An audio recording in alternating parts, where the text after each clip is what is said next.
अस्सलाम वालेकुम जी। अभी हम वो सऊदी अरब वाली सफ़ीर वाली ख़बर दे के फ़ारग ही हुए थे और मैं आपको ये पूरे एतमाद के साथ अर्ज़ कर सकता हूँ कि वो जो सऊदी सफ़ीर ने किसी जगह पे ये बात कही कि हम इमरान ख़ान को रिलायबल नहीं समझते, उन्होंने तो एक और भी लफ्ज़ इस्तेमाल किया था, मैं वो दोबारा दोहराने का मैं हिम्मत नहीं पड़ी, ठीक है, लेकिन वो एक और भी लफ्ज़ इस्तेमाल किया था। तो उन्होंने कहा कि हम इनको काबिल एतमाद नहीं समझते और हमारी तरफ से साढ़े वालों फिर ना जे अगर इनू ही वापस ले आना ना पाकिस्तान कौम ने तो फिर सलाम अलैकुम, थैंक यू वेरी मच। वो खबर अब वो वाला व्लॉग करके हम फारग ही हुए थे कि ब्लूमबर्ग की ये खबर आ गई और इसके ऊपर इमरान शफकत साहब ने व्लॉग कर दिया।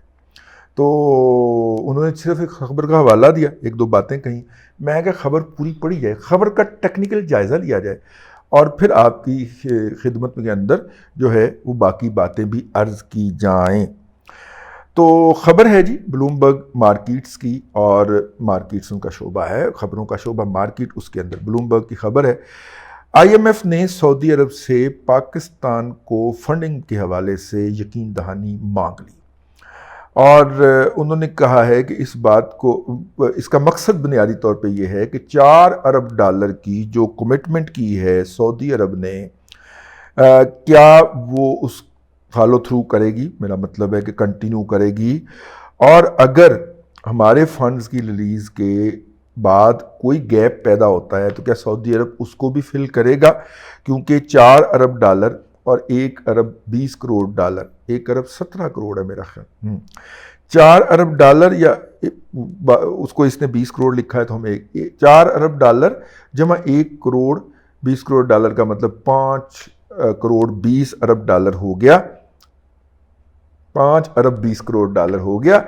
तो आईएमएफ का ये कहना है कि ये रकम जो है ये पाकिस्तान की माली ज़रूरियात को पूरा नहीं करती, ज़र मुबादला के हवाले से जो उसको दरपेश हैं। ये खबर लिखी है जी फसीह मंगी और कामरान हैदर, यानी कि अपने बच्चों ने लिखी है, ठीक है। अच्छा, मैं इसकी डेटलाइन पढ़ लूँ, नहीं लिखी हुई, डेटलाइन नहीं लिखी हुई, ब्लूमबर्ग की वेबसाइट के ऊपर ये खबर है। आईएमएफ ने, खबर की तफसील में जारी करने लगा, आईएमएफ ने सऊदी अरब से कहा है कि सऊदी अरब का जो वादा है कि पाकिस्तान को वो हमारे रकम जारी करने से भी पहले $4 अरब जारी करने लगाया, तो उन्होंने कहा पायन हमने तो अभी जारी नहीं किया, आप क्यों जारी करने लगे। अच्छा, ये आईएमएफ को तशवीश क्यों पड़ गई है, इसके ऊपर बाज़ ज़राए का ये कहना है कि आईएमएफ जो है वो इन राइटिंग ये यकीन दहानी चाहता है कि रज़ा बाकर की सरबराही में जो टीम भेजी गई थी अपना स्टेट बैंक ऑफ पाकिस्तान को कंट्रोल रखने के लिए, उस टीम को फारग ना किया जाए और रज़ा बाकर जो जहेज़ में लेके एक डिप्टी गवर्नर लाया था जिसको अब तक कायम मुकाम गवर्नर स्टेट बैंक रखा गया हुआ है, उसको ही फाइनली गवर्नर स्टेट बैंक लगा दिया जाए। और वो खातून जो है उसके बाद उस एक दो डिप्टी गवर्नर लाया था ना, एक तो ये हो गया, और दूसरा वो खातून जो कि यूबीएल से किक आउट की गई थी, तरू के बाहर निकाली गई थी बकौल राजा कबीर के, इस इल्ज़ाम में कि उन्होंने यूबीएल की ईरान के अंदर ब्रांचेस खोल दी थी, जिसके ऊपर central reserve bank of America और बाकी मालियाती अदारों को तशवीश हो गई थी कि देखें उसके ऊपर हमने मालियाती पाबंदियाँ लगा रखी हैं और ईरान की एलसी जो है वो कोई ईरान के बैंक की एलसी कहीं पे कबूल नहीं होती। तो आप कौन मामे लगते हैं कि आप जाके वहाँ पे यूबीएल की ब्रांचेस या नुमाइंदा ब्रांचेस वहाँ पे खोल के आप पूरा एक नेटवर्क इस्टेब्लिश करने की कोशिश कर रहे हैं। तो फिर अगर आपको याद हो तो सर अनवर परवेज़ जो कि यूबीएल के मालिक हैं, बेस्ट वे ग्रुप वाले, वो रातों रात पहली फुर्सत में त्यारा पकड़ के आए थे और यूबीएल का पूरा बोर्ड उड़ा दिया था। और ये खातून उस वक्त यूबीएल को हेड कर रही थी, इनको भी तरू के बाहर फेंका गया था, किक आउट किया गया था। तो फिर जब उनका फूफी का पुत्र जो था रज़ा बाकर गवर्नर स्टेट बैंक लगा, तो इसने इस खातून को मेरा ख्याल को 50-60 लाख रुपए महाना के ऊपर जो था वो डिप्टी गवर्नर अपना मुकर्रर किया था। तो ये वो जहेज़ में आए हुए लोग हैं। तो आईएमएफ की तरफ से मुबैना तौर पे ये डिमांड है कि ना सिर्फ के जो मौजूदा कायम मुकाम गवर्नर है इसको भी continue as a full governor किया जाए, बल्कि उस तो बाद माइनरी गवर्नर लाया जाए, ठीक है। और जो रिफॉर्म्स बाकी तो मलफूफ ही होता है ना, जो रिफॉर्म हमने किए हैं उसको रिवर्स ना किया जाए, इसकी इन राइटिंग अंडरटेकिंग चाहता है। अब समझ आई है कि मिफ्ता बेचारा जो है की करे तो ठंडा पानी पी मरे। मिफ्ता साहब जो हैं वो गवर्नर स्टेट बैंक क्यों नहीं लगा पा रहे, उसकी वजह ये IMF जो है जो कि पैकेज डिले करके बैठा हुआ है कि पहले दसोगे तो फिर असी ओदी अप्रूवल देंगे। ये भी किसी पार्टी ने हमें बताया, ठीक है, अंदर की पार्टी ने। अच्छा जी, आगे चलते हैं जी। और उन्होंने कहा जी ऐसे तो जारी कीते नहीं, तो कि छेती पे हैगी सऊदी अरब में, उन्होंने पूछा। अच्छा जी, इसके अलावा उसने कहा है कि सऊदी अरब हमें यह भी यकीन दिलाए कि वो जो बाद में आने वाली, जो मैंने बात पहले कह दी, बाद में आने वाली ज़रूरियात जो हैं उनको भी पूरा करेगा। ये मामला बहुत अहम है, आगे ये खबर कहती है मामला बहुत अहम है, बल्कि जिसे कहना चाहिए नाजुक है। मामला बहुत नाजुक है क्योंकि IMF जो है वो पाकिस्तान को 1 अरब 20 करोड़ डॉलर देने वाला है, और ये नाकाफ़ी हैं प्राइम मिनिस्टर शहबाज शरीफ की हुकूमत को जो है वो जो डेट डिफ़ॉल्ट है उससे बचाने के लिए। ये डेट डिफ़ॉल्ट वाला इशू मैंने आपकी खिदमत में पेश करना है, ठीक है, ये आपने नोट रखना। मैं अभी ये खबर पढ़ लूँ। पाकिस्तान का रुपी बॉन्ड जो है वो श्रिंक कर रहा है, ये गलत बात, ठीक है, मैं आपकी उसको वजह बताता हूँ। फाइनेंसिंग मामलात की वजह से representative of for the IMF Pakistan finance ministry जो IMF के सामने पाकिस्तान का केस पेश करती है, उसने फौरी तौर पे इस पर रिस्पॉन्ड नहीं किया। कमेंट के हवाले से ये दोनों लोग जो हैं, दोनों नलायक इतने हैं कि इनका मिनिस्ट्री ऑफ फाइनेंस में कोई बंदा ही नहीं है जो इनको अंदर से रिस्पॉन्ड कर सके। IMF जो है वो इस डिस्कशन में है कि मुल्क जो है उसको 2 अरब डॉलर स्पेशल ड्राइंग राइट होते हैं IMF के पास, हमारे ही पैसे पड़े होते हैं जो हम विड्रॉ कर सकते हैं। मेरे इल्म के मुताबिक 2 अरब 10 करोड़ डॉलर हैं, इन्होंने 2 अरब 60 करोड़ डॉलर लिखा हुआ है। यार वैसे ब्लूमबर्ग भी चवलों की खबरें छाप देता है, कम अज़ कम इससे तो मुझे यही लग रहा है कि ब्लूमबर्ग भायन जेडे ने वो भी कोई, मेरा मतलब है कि 8 मार देंगे ने। मुझे तो इन दोनों बंदों का जो कैलिबर है वो बिजनेस रिकॉर्डर के किसी भी आम रिपोर्टर से, जूनियर रिपोर्टर से भी हल्का लग रहा है यार। लगता है कोई यूथीएस फारश की बुनियाद के उत्ते ब्लूमबर्ग च रखे गए हैं। हाँ, तो खैर जनाब आगे चलते हैं। मैंने एक्चुअल डॉक्यूमेंट पढ़े हुए हैं IMF के। ये स्पेशल ड्राइंग राइट पाकिस्तान का 2.6 बिलियन डॉलर नहीं है, 2.1 या 3 बिलियन डॉलर है। ये फिगर बहरहाल गलत है, ठीक है।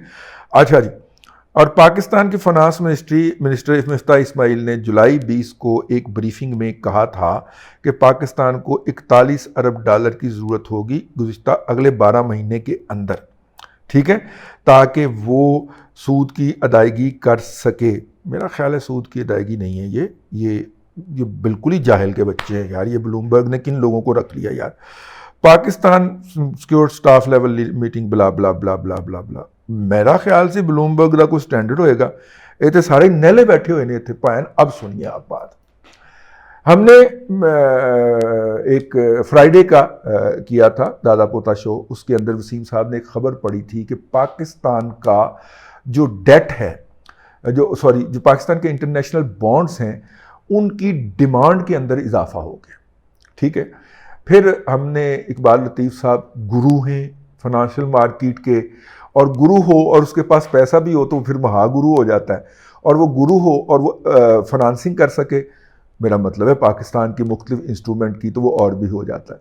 तो मैंने उनको फ़ोन किया, उन्होंने अटेंड नहीं किया, फिर उनका फ़ोन आ गया और फिर हमारी लंबी बात हुई। और लंबी बात क्या हुई वो हम बाद में अर्ज़ करेंगे, लेकिन मैंने कहा कि ये जो इकबाल भाई ये जो फंड की बात हो रही है, ये जो हमारे बॉन्ड्स की बात हो रही है, उसने कहा भाई क्या बात कर रहे हैं आप, कैसी बातें कर रहे हैं। मैंने कहा क्या हो गया। कहते भाई मैं खुद बायर हूँ उसका, और मुझे वो मेरा ख्याल क्रेडिट स्विस वाले कह रहे कि जनाब वो तो अवेलेबल ही नहीं है market, there is no seller in the market of Pakistani bond, ठीक है। तो मैंने कहा कि क्यों क्या हुआ। अखबारात तो ये कह रहे हैं कि पाकिस्तान के बॉन्ड के ऊपर डिफ़ॉल्ट का खतरा। भाई जिस बॉन्ड के ऊपर डिफ़ॉल्ट का ख़तरा हो वो 49 की बिडिंग से शुरू होके तो 89 पे भी नहीं मिल रहा, वो उसके साथ ऐसे होता है। इकबाल भाई क्या कह रहे, फिर इकबाल भाई ने बताया कि इस वक्त पाकिस्तान का मुकामी कर्जा जो है वो 88% है। ये जो जून 2000 मतलब जितना भी है, मैं उस फिगर में नहीं जाता, ठीक है, जितना भी है उसका 88% तो पाकिस्तान ने लोकल बैंकों से लिया हुआ है। सिर्फ 12% जो है वो आपने इंटरनेशनल मार्केट से उठाया हुआ है। यानी कि अगर पाकिस्तान के ऊपर 100 रुपए का कर्जा है तो 88 रुपए पाकिस्तान ने मुकामी तौर पे अपने बैंकों से ले रखे हैं और सिर्फ 12 रुपए डॉलर टर्म के अंदर आपने बाहर से उठाए हुए हैं। आप अगर 40 रुपया कर्ज के सूद और असल जर की अदायगी के अंदर अदा करते हैं, वापस करते हैं, तो उसमें से 5 रुपए बाहर वाले कर्ज के लिए जाते हैं। बाकी 35 रुपए जो हैं वो पाकिस्तान के लोकल बैंकों के अंदर चले जाते हैं और ऑलमोस्ट एग्जैक्टली 4000 अरब रुपया जो है वो हमने माली साल जो जून 2022 को ख़त्म हुआ है उस वक्त हमने तकरीबन अदायगी की है। 39,000 कुछ है, हम 4000 कर लेते हैं। उसमें से 500 अरब रुपया, 507 अरब मैंने फिगर मंगवाई थी कहीं से, 507 अरब रुपया हमारा गैर मुल्की कर्ज की फाइनेंसिंग के लिए जाता है। बाकी 3500 अरब रुपया घूम फिर के हमारे बैंकों के पास आता है यार। तो हम किसी के देनदार नहीं है, हम इन बैंक के साहूकारों के देनदार हैं जो एक नोटिफिकेशन की मार है। अगर कोई बंदे का पुत्र, ठीक है, कोई बंदे का पुत्र बहादुर फाइनेंस मिनिस्टर बैठा हो ना, तो बाकी का जो 3500 अरब रुपया इनके पेट के अंदर डाला है मिफ्ता इस्माइल ने, वो एक नोटिफिकेशन की मार है मेरे भाई, कुछ ज्यादा नहीं करना पड़ेगा, ठीक है। तो यहां पे वो फिर इकबाल भाई जो हैं वो जज्बाती हो गए। उन्होंने कहा कि कौन कहता है कि पाकिस्तान डिफॉल्ट होने वाला है या पाकिस्तान डिफॉल्ट की तरफ जा रहा है। पाकिस्तान डिफॉल्ट हो ही नहीं सकता। हमारे पास, हमारे ऊपर ज़र मुबादला की डेट लायबिलिटी ना होने के बराबर है। वो जो लोग डिफॉल्ट करते हैं, जो ममालिक डिफॉल्ट करते हैं, उनके यहां ये रिवर्स उल्ट होती है कि उन्होंने 80% 70% गैर मुल्की कर्जा देना होता है। ये हमने तो सिर्फ 12% गैर मुल्की कर्जा देना है यार अपने टोटल कर्जे का, ठीक है। और ये जो लोकल हमने 3500 अरब रुपया बांटा है अपने बैंकों को, इस पे किसी भी वक्त सरकार कह सकती है कि हम इसके ऊपर 20% टैक्स लगाते हैं की हो दिल नो हाथ पे। सरकार किसी भी वक्त कहती है कि जनाब हम बैंकों के जो इंटरेस्ट हैं और खास तौर पे गवर्नमेंट सिक्योरिटीज के अंदर जो इन्होंने इन्वेस्ट किया था, यानी कि सरकार को कर्जा दिया था, उस कर्जे के ऊपर हम जो उस कर्जे का जो इनको मुनाफा मिल रहा है या सूद मिल रहा है उसके ऊपर हम 40% टैक्स लगाते हैं। तो 3500 अरब रुपए में से 1500 अरब रुपया सरकार दोबारा उठा के जेब में डाल ले, कोई मसला ही नहीं। मजा आया। इकबाल भाई कमाल के आदमी है यार। मुझे तो एक दफा उन्होंने खड़ा कर दिया, मैं सुबह बहुत डिप्रेस था इस तरह की खबरें पढ़ के। उन्होंने कहा काहे का डिफॉल्ट भाई, आपका बॉन्ड जो है इंटरनेशनल मार्केट में बिक नहीं रहा। फिर उन्होंने मुझे होल्ड करवा के बकायदा उस वक्त बिड भेजी अपने बैंकर को। उसने कहा जी कोई सेलर नहीं है मार्केट के अंदर इस वक्त, और यहां पे पाकिस्तान में अन्नी डाली हुई है कि पाकिस्तान डिफॉल्ट होने जा रहा है। जब ब्लूमबर्ग इस तरह के चवल यूथिया लोगों को रिक्रूट करेगा और उनसे खबरें बनवाएगा तो फिर इस तरह की अहमकाना खबरें लिखेंगे। ना उसका कोई फिगर दुरुस्त है, ना उसका कोई डिजिट दुरुस्त है, ठीक है। यानी जो प्रेस रिलीज जारी की थी आईएमएफ ने, उसके ऊपर स्पेशल ड्राइंग राइट 2.1 बिलियन लिखे हुए हैं, ये 2.6 बिलियन लिख रहे हैं। जो रिपोर्टर, इकोनॉमी का रिपोर्टर फिगर सही कोट नहीं कर सकता यार, उसको तो मेरा ख्याल है कि उसके जो सुपरवाइजर है, जो भी न्यूज़ एडिटर है, उसको न्यूज़ रूम में कान पकड़ा के ऊपर जूते मारने चाहिए, बल्कि उत्ते मौलवी ताहिर अशरफी को बिठा देना चाहिए।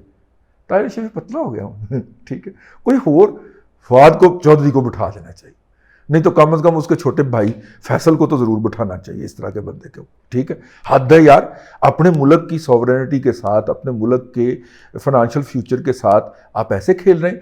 एक वो पाकिस्तान को चवल मिला हुआ है जो हर कंटेनर पे खड़ा होकर कहता है पाकिस्तान श्रीलंका बनेगा। मामा पाकिस्तान श्रीलंका का सारा सॉवरेन डेट है सही, बैरूनी कंपनियों का डेट है, हमारा तो है ही डोमेस्टिक डेट सारा, ठीक है। हम कैसे डिफॉल्ट कर जाएंगे? वो बंदर खलो के कह देता है, तो उसके बाद फिर यूथिया कोमल मजहूल जाहिलिया लिल अकल लिल महदूद उसके ऊपर धमाले डालना शुरू कर देती है कि हम पाकिस्तान डिफॉल्ट करने लगा, पाकिस्तान श्रीलंका बनने लगा, आहा मज़े आएंगे। हालांकि पहले इनकी लॉलीपॉप खुसेगी, ये मेरी बात नोट कर लीजिए अगर कोई ऐसा होता है तो, वरना श्रीलंका में तो जो है वो उनके तो रुपया जो है श्रीलंका का, उसकी जो करेंसी है उसकी वैल्यू 530 रुपये फी डॉलर से 400 450 पे आ गई है भाई उनकी। मतलब डिफॉल्ट अनाउंस करने के बाद उनकी करेंसी स्ट्रांग हुई है, मतलब सानू तो फायदा है भाई, है महंगाई घटेगी। ये जो यूथिया मजहूल कौमिल जाहिलिया लिल अकल लिल महदूद हैं, इनको पते लगणगे। ठीक है, वैसे यूथियो जो आप बूट हायर करते हो उसका खर्चा भी कम हो जाएगा, लेकिन यार होना ही नहीं, ठीक है ना। मुझे तो इकबाल भाई ने ऐसे खड़ा कर दिया, पाकिस्तान डिफॉल्ट नहीं कर सकता, और जिसके बॉन्ड की इंटरनेशनल मार्केट के अंदर इतनी बड़ी डिमांड पड़ रही हो कि कोई बेचने वाला ना हो, वो मुल्क कैसे डिफॉल्ट हो सकता है यार। ठीक है, तो ये एक अच्छी खबर थी इंटरनेशनल मार्केट से। इकबाल लतीफ़ साहब बहुत शुक्रिया आपका, आपने दादा को खड़ा कर दिया है। ठीक है, अब मैं इनके काबू नहीं होगा, आप भी फिक्र रहिए। तो हम कोशिश कर रहे हैं कि इकबाल भाई को हम अपने प्रोग्राम के अंदर लें, लाइव लें, और उनके साथ जो है या तो स्पेस करें कोई, और नहीं तो उनका एक इंटरव्यू किया जाए। बहुत ज़्यादा उनके पास इंसाइट्स हैं, इंफॉर्मेशन है, और वो पाकिस्तानी है, पाकिस्तानियों के लिए दर्द दिल रखते हैं और दर्द दिल से सोचते हैं, और जो ऐसा बंदा होता है वो हमारे लिए तो बड़ा कीमती होता है, पीर मुर्शिद गुरु होता है। ठीक है, बहुत शुक्रिया, अब तक के लिए इतना ही। अच्छी बातें आना शुरू हो गई हैं। अल्लाह तबारक व तआला आपको आसानियाँ अता करे और आसानियाँ खल्क़ खुदा में तकसीम करने की तौफ़ीक़ अता करे।